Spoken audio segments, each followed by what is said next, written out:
Notre deuxième entreprise du jour, FastUp Partners, une société qui conseille les entreprises dans l'évolution stratégique de leur modèle avec le digital et qui joue aussi le rôle d'excubateur de start-up pour ces mêmes entreprises. Avec nous sur le plateau ce matin, Charles Tolorenzi, bonjour. Vous êtes cofondateur et CEO de FastUp Partners, spécialiste de la grande consommation, du e-commerce, repreneur et créateur d'entreprises. Avec nous également Philippe Bénard, bonjour. Vous êtes managing partner de FastUp Partners, spécialiste des médias digitaux, investisseur et entrepreneur. Ma première question est pour vous. Philippe, pouvez-vous nous expliquer brièvement l'activité de FastUp Partners ? Alors FastUp Partners, c'est une société d'entrepreneurs qui est au service des équipes dirigeantes et des actionnaires. Et on s'efforce de répondre à 2-3 grandes questions qui ont un bel avenir, qui sont comment accélérer la croissance des entreprises, comment créer une croissance pérenne et vraiment solide, et comment tirer le meilleur parti des opportunités immenses et illimitées offertes par le digital, mais qu'il faut encore arriver à dompter à peu près.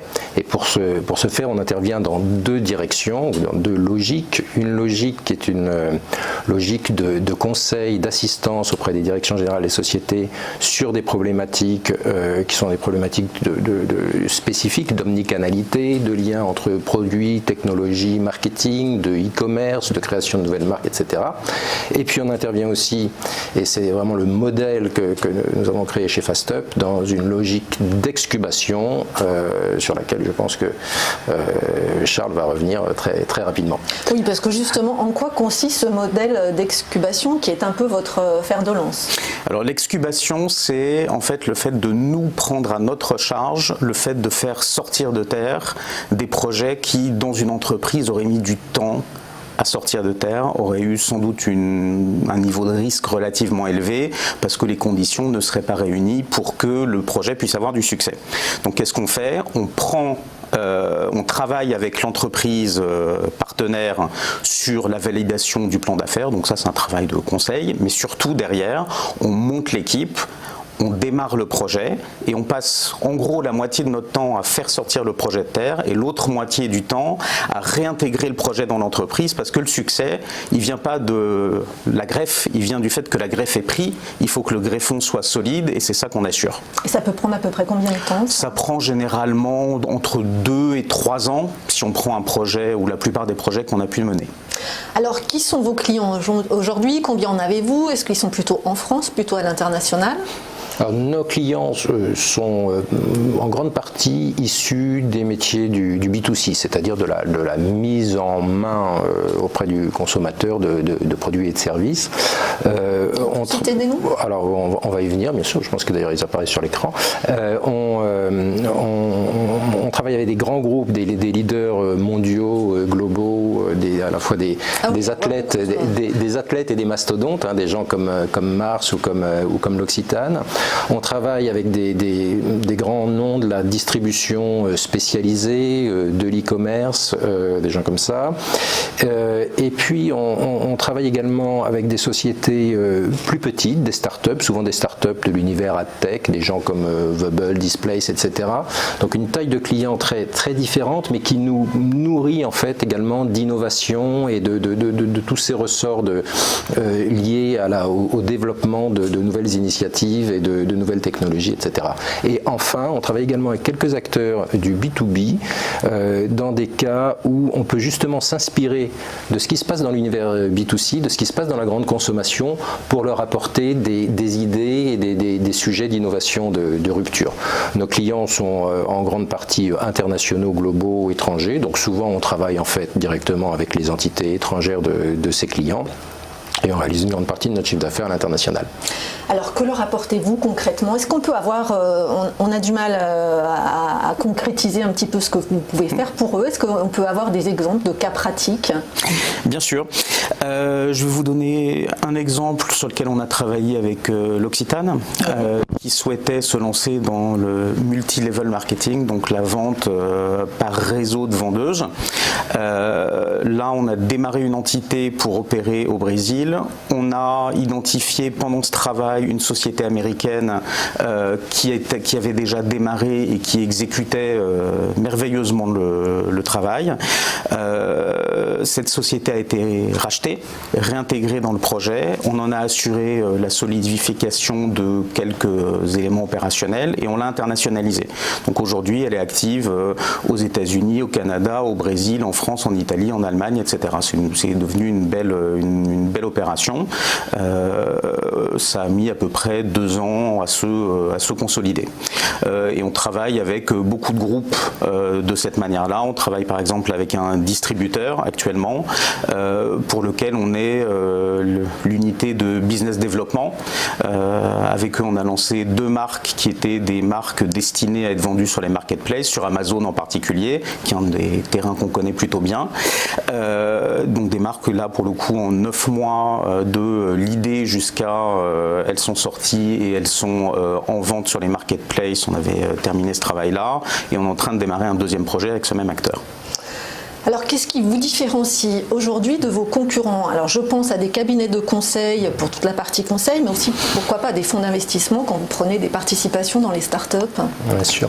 Je pense qu'il y a un point extrêmement important dans notre ADN, comme on dit, hein, c'est le passage à l'acte et la responsabilité. C'est-à-dire qu'on est là, nous, pour faire en sorte que les choses se produisent, pour concrétiser des idées, des projets, des innovations, mais pour faire en sorte qu'elles deviennent des entreprises prospères, des entreprises qui se développent et qui ensuite sont réinternalisées par nos clients.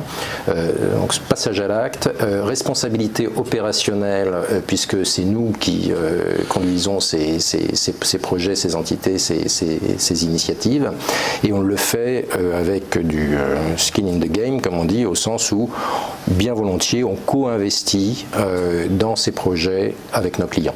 Donc c'est quand même une approche qui est extrêmement particulière, qui n'enlève pas la qualité d'autres approches, hein, et dans tout cet écosystème de développement et d'innovation, il existe de nombreux intervenants qui vont effectivement du cabinet de conseil très orienté stratégie et idées à des start-up studios et des labs, etc., dans lesquels finalement tout le monde trouve sa place, parce que ce tsunami d'innovation et de nouvelles idées initiées par le digital, il n'est pas prêt de s'arrêter. Alors, comment fonctionne votre modèle économique? On va parler chiffres un petit peu. Est-ce qu'on peut avoir une idée du chiffre d'affaires, de la rentabilité? Alors, chiffre d'affaires, on a la chance d'être complètement indépendant. Tout ce qu'on fait, c'est autofinancé. Le chiffre d'affaires, aujourd'hui, il est compris entre 5 et 10 millions d'euros. Il est en croissance de 81% par an sur les 3 dernières années. Donc, on est plutôt sur une bonne dynamique. La profitabilité est celle, on va dire, pour les opérations normales, hein, où on facture des frais de conseil et d'accompagnement, elle est comme celle de la plupart des cabinets de conseil, on va dire, ça va être compris entre 10 et 15%, mais c'est pas pour ça qu'on se bat. Nous, on se bat pour faire émerger des projets, faire émerger des nouvelles marques ou des nouveaux services avec nos partenaires industriels, et dans un but de sortir de ces projets, puisque généralement ça dure 2 ou 3 ans, on co-investit dans ces projets, et le cœur de notre profit vient des émoluments qu'on prend à ce moment-là. On fait des plus-values sur la cession des actions des sociétés qu'on a créées ensemble, et on arrive à des situations, alors moi que je qualifie d'agréables mais d'un peu ubuesques, où l'année dernière on a fait plus de profit net après impôt que de chiffre d'affaires. C'est parfait. Ah, ça c'est voilà, mais c'est pas tous les ans malheureusement. Alors, quels sont vos relais de croissance à moyen terme?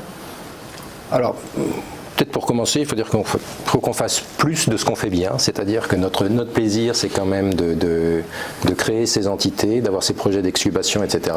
Et on emmène 3-4 de front, les équipes se développant et les process se structurant.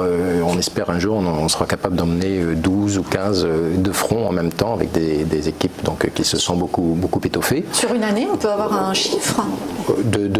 Aujourd'hui, on en gère 3 ou 4 de de front avec des équipes dédiées. Le gros enjeu pour des gens comme nous, c'est quoi? C'est la compétence, c'est d'attirer toujours plus de talents. Alors on a la chance parce que ce modèle d'excubation plaît beaucoup et on a beaucoup de jeunes, aussi bien des ingénieurs que des gens plutôt issus d'écoles de commerce, etc., qui nous rejoignent. Après, la croissance viendra aussi d'une vraie capacité, c'est très important pour nous, à mutualiser des expertises, des expériences, des connaissances. Et puis, je pense qu'il y a un autre relais de croissance important pour nous qui est un peu le frère siamois, je vais y arriver, du digital. C'est la sustainabilité, c'est la responsabilité environnementale, etc., dans lequel il y a de plus en plus de projets, de nouvelles marques, de nouvelles initiatives qui se créent. Et c'est sans doute un axe très important pour nous de développement et d'association avec nos clients dans des nouveaux projets d'excubation et de création de sociétés. Dernier point, s'appliquer à nous-mêmes aussi ce que nous faisons pour nos clients, c'est-à-dire reprendre à notre compte peut-être parfois des marques tombées en déshérence ou leur donner une deuxième vie, etc. Ce qui est aussi une logique de recyclage et de régénération qui est importante dans l'économie d'aujourd'hui. Tout ce concept que vous venez de citer là, d'environnement, d'économie durable, jusqu'à présent on avait l'impression qu'il y avait effectivement une envie, des idées, mais que c'était freiné par des notions de rentabilité. Là vous avez l'impression qu'on passe à l'étape suivante? Ce qui compte, c'est que le vélo avance, c'est-à-dire c'est la croissance et c'est la vitesse de déploiement de cette croissance. La sustainabilité est vraiment un axe important, que ce soit dans l'industrie du luxe, dans l'industrie de la grande consommation, etc. C'est des sujets qu'on regarde beaucoup avec nos clients, avec des fonds d'investissement, avec des patrons. Et effectivement, c'est sans doute un petit peu la deuxième jambe de cette révolution digitale. Alors j'ai une dernière question avant de terminer l'interview. C'est pour vous, Charles. Alors d'après votre expérience, les entreprises parviennent-elles à adapter facilement leur modèle aux évolutions digitales? Quels sont encore les freins actuellement? Alors elles parviennent à adapter facilement, non. Mais si c'était facile, ça se saurait. Hein. En fait, le fond du sujet, c'est qu'il y a une espèce de paradoxe pour un patron. Si vous êtes la patronne ou le patron de 5000 personnes, c'est bien, la patronne, vous devez avoir des règles strictes. Le principe de gérer une grande organisation, c'est de poser des règles pour que la machine soit efficace. La problématique, c'est que quand on est obligé d'être en face d'acteurs très rapides, de start-up et d'acteurs agiles, il faut aller vite. La règle et la vitesse, normalement, c'est assez incompatible.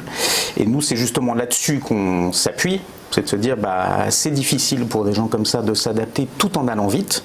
Donc nous, on amène le facteur vitesse, qui est en fait le facteur de sécurité et de pérennité dans ces métiers-là, tout en s'assurant qu'on n'est pas allé complètement loin des règles non plus. Et ça, c'est notre expérience.